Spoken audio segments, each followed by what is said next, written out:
Hola, ¿qué tal? Mi nombre es Natalia Escobar, soy estudiante de la Universidad Minuto de Dios, me encuentro en octavo semestre de Psicología. En esta charla me encuentro con mis compañeras Daniela y Julio Espino. La idea principal de este tema, de esta charla, es hablar acerca de la educación formativa con los adultos mayores de la institución CBH en China. Antes de empezar, cabe resaltar que en nuestros adultos mayores es sumamente importante el haber llevado una vida mentalmente activa y mantenerla cuando se llega a edades más avanzadas. Es una buena forma de mantener la capacidad de razonamiento, las funciones intelectuales y la capacidad de aprendizaje, ya que a medida que avanza la edad, las personas mayores pueden verse reducidas en sus habilidades y en determinados campos como la memoria, el aprendizaje, el razonamiento abstracto, la organización espaciotemporal o el control emocional. Pero la actividad intelectual puede limitar sustancialmente en este aparente deterioro. Para hablar con más propiedad del tema, este tema tan agradable e importante, nos encontramos con el psicólogo del CBA, Juan David, quien es una gran persona y he tenido el privilegio de tenerlo como docente en mi proceso de formación y he apreciado su gran labor como ciudadano, como docente, como psicólogo del CBA y obviamente en su vida personal también. Juan David, gracias por darnos este espacio de su tiempo. Es un placer enorme tenerlo aquí con nosotras. Natalie, un cordial saludo. Agradecerle proporcionarme este espacio para dar respuesta a tus inquietudes y a las preguntas que me generas en torno al adulto mayor. Un saludo para todas las personas que ven el video en este momento y espero generar claridad en función a los cuestionamientos que me has realizado. Juan David, ¿cómo se puede medir el coeficiente intelectual en adultos mayores? Tengo para contarte muchas cosas. Hay que entender inicialmente que la etapa de envejecimiento humano y vejez genera la disminución para no generar el concepto de pérdida total, porque hay adultos mayores que conservan en muy buen estado sus funciones cognitivas hasta el final de su existencia. Es muy importante tener en cuenta que la disminución intelectual de cada una de las habilidades cognitivas de las personas, entre esas la inteligencia, se disminuye.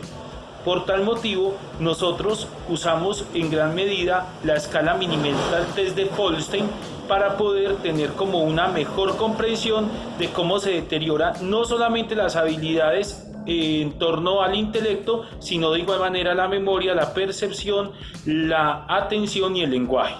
Sabemos que todas las funciones cognitivas van articuladas con ese objetivo de generar bienestar mental en la persona. En este caso, la persona mayor requiere como de un mayor nivel y de un mayor proceso de concentración en donde se pueda tener en cuenta todos los procesos intelectuales.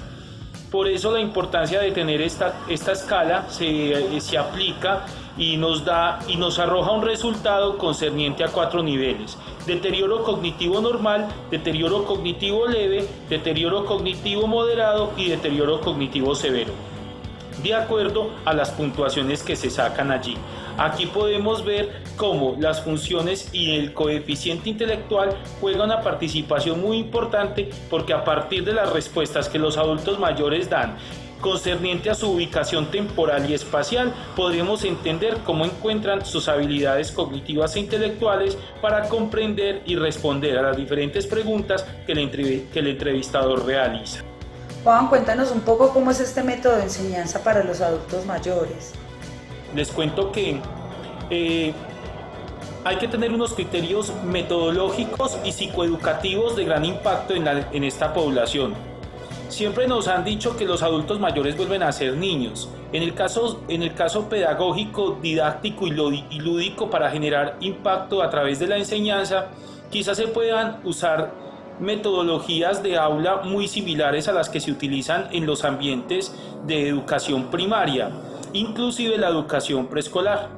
Para el adulto mayor es muy importante sentirse vinculado en un proceso de aprendizaje, en un proceso de conocimiento, porque entran a jugar factores que motivan en gran medida su estancia dentro de un espacio instructivo y formativo. Inicialmente hay que comprender que el adulto mayor todavía es sujeto de aprendizaje, todavía tiene capacidades para desarrollar habilidades, potencialidades en pro de nuevas experiencias de conocimiento que les permita a ellos comprender la realidad del mundo de la vida y tener la posibilidad de interiorizar nuevas formas de conocer y nuevas formas de aprender. ¿A qué me refiero con ello? Hay adultos mayores que llegan a esta etapa de la vida en una condición de analfabetismo. No saben leer, no saben escribir. A través de todas las estrategias que un docente o que un pedagogo consolida en torno a generar aprendizaje, ellos cuentan con la capacidad para fortalecer y tener esta experiencia de conocimiento.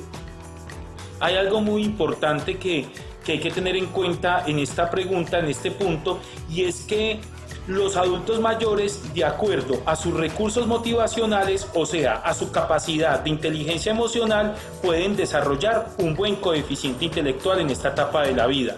Desarrollar habilidades, potenciarlas y permitirles a cada uno de ellos tener una experiencia de aprendizaje. Es muy importante desarrollar todas estas competencias, inclusive la competencia propositiva, argumentativa, interpretativa, pero lo más importante es que muchos terapeutas ocupacionales que trabajan con adulto mayor se basan en las competencias artísticas y en las habilidades manuales y proyectivas para que el adulto mayor pueda desarrollar cualquier habilidad.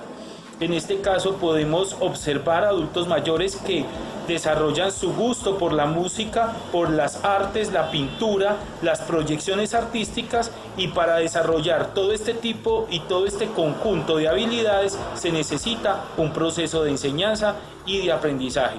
O sea, la mediación pedagógica e instructiva de un instructor o de un docente con adultos mayores es fundamental para generar un impacto en esta población. Juan David, ¿qué tipo de actividades les permite a los adultos mayores mantener la plenitud de sus capacidades mentales e incluso de su capacidad de aprendizaje?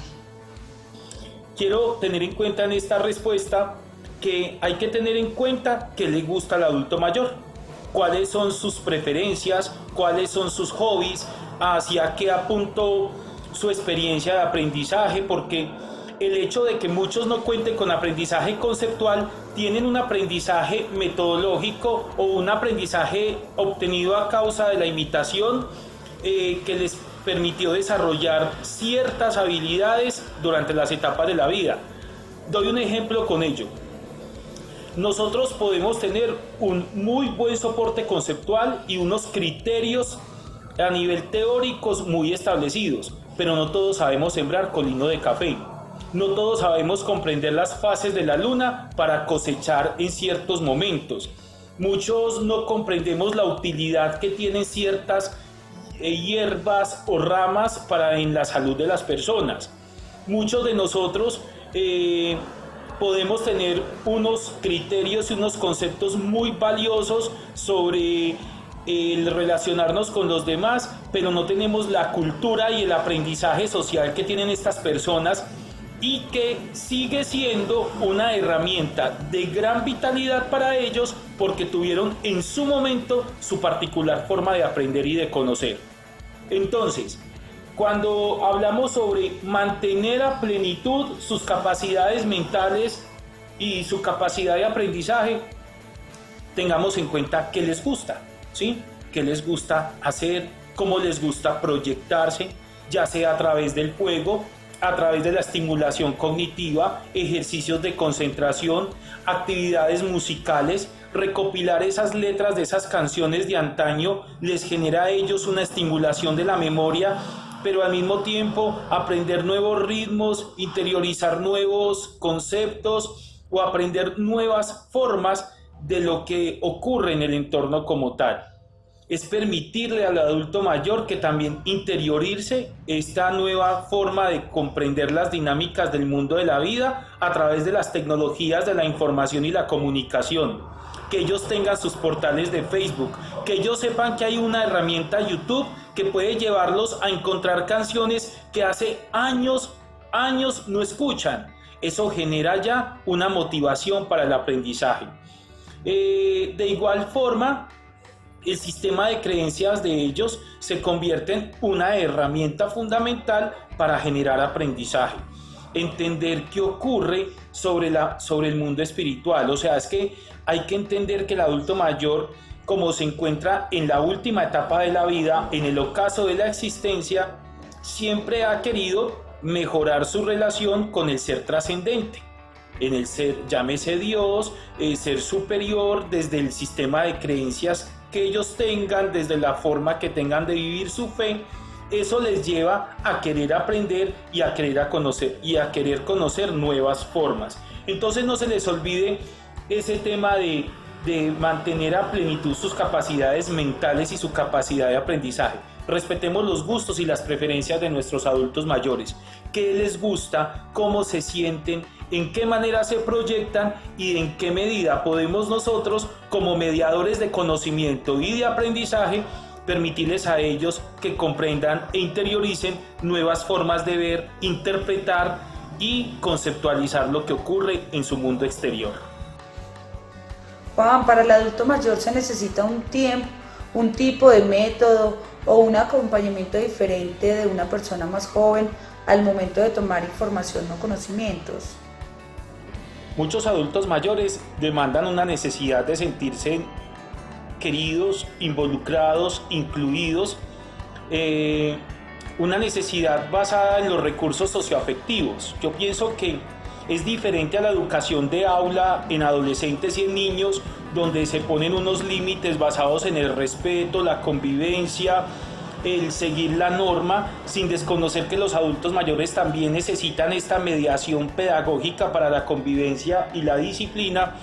Es muy importante tener en cuenta que, a diferencia de estos grupos poblacionales, el maestro, el docente, el pedagogo o el instructor de adultos mayores es una fuente motivacional importante para poder que ellos copien de lo que él o ella les está divulgando o les está generando de aprendizaje.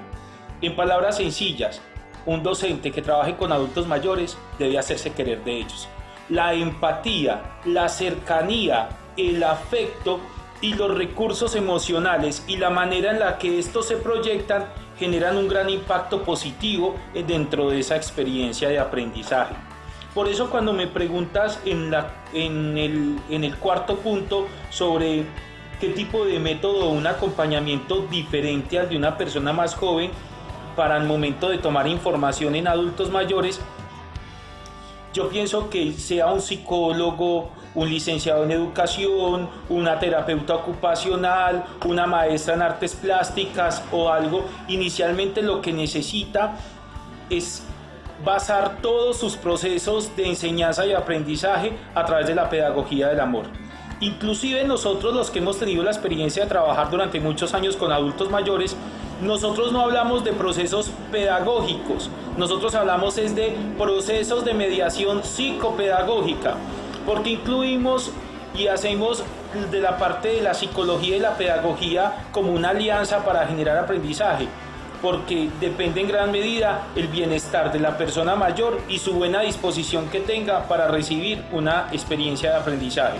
Entonces, no se nos olvide ese tema y poderlo vincular dentro de un grupo, el sentirse incluido, el poder participar, así sea aprender una danza, un baile, o interiorizar sus derechos, pero también conocer sus deberes, saber manejar límites durante sus actuaciones, es de gran importancia en esta etapa de la vida. Bueno, Juan, me quedaría encantada hablando del tema, pero sé que el tiempo del psicólogo Juan David es un poco colapsado, ya que tiene tantas ocupaciones. Juan, gracias por tu valioso tiempo. Es un gusto tenerlo aquí, que nos hayas hablado de un tema tan importante como es el aprendizaje en adultos mayores. Mil gracias. Muchas gracias, Natalie, por tenerme en cuenta, y estoy muy presto a atender las inquietudes de cada uno de ustedes. Que tengan un feliz día.